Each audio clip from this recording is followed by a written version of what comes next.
सगळ्यात प्रथम मी भारताचे पंतप्रधानजी मोदी साहेबांना मी धन्यवाद देतो।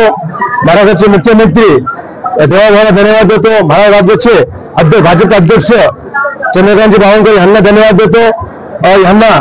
यांनी मला शिवसेना सोडल्याबरोबर मी भाजपमध्ये प्रवेश केला आणि प्रवेश केल्यानंतर त्यांनी माझे कार्य बघून लगेच त्यांनी मला जबाबदारी दिली।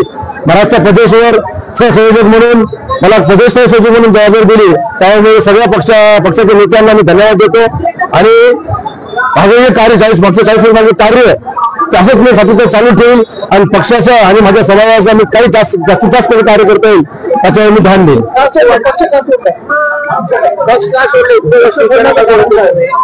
मागच्या 40 वर्षापासून मी शिवसेनेमध्ये सातत्याने कार्य करत होतो आणि त्या ठिकाणी मला असं जाणवलंय की मागच्या 2.5 वर्षापासून हिंदुत्व हा मुद्दा कुठे बाजूला पडलेला आहे आणि ते पडल्यामुळे मागच्या 40 वर्षापासून आमच्या मनामध्ये काहीतरी खंतत होती आणि काही छोटी असं आम्हाला समजलं आणि बघितण्यात आलं की या ठिकाणी फक्त आता कॉर्पोरेट लेवलचं काम चालू आहे आणि कार्यकर्त्यांना जसं सन्मान मागच्या व्हायचं ते सन्मानामध्ये आणि कार्यकर्त्यांना मानपानमध्ये काहीतरी कमी जास्त होत दिसत आलं आणि या ठिकाणी फक्त एक मोठा बिझनेसमॅन म्हणून त्या व्यक्तीत होत होते म्हणून ते आमच्या बरेच शिवसेनेला ते जमलं नाही पटलं नाही म्हणून आम्ही शिवसेनेला सोडून ज्या ठिकाणी हिंदुत्वाचं नाद आहे आणि समज आहे म्हणून आम्ही हिंदुत्व म्हणून त्या भाजपमध्ये प्रवेश केलेला आहे।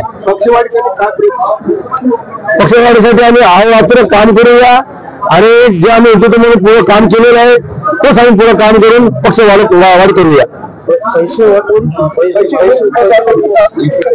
शिवसेनेचा आरोप आहे की त्याचे संपर्क पैसे घेऊन पदे वाटप करीत आहे काय नाही काय झालं 80% समाजकारण 20% राजकारण हा मूळ मुद्दा बाळासाहेबांनी दिलेला होता।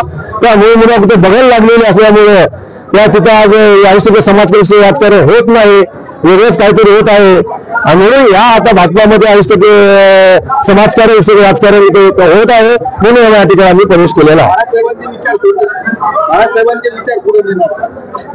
विचार पुढे नेणार अगदी बरोबर।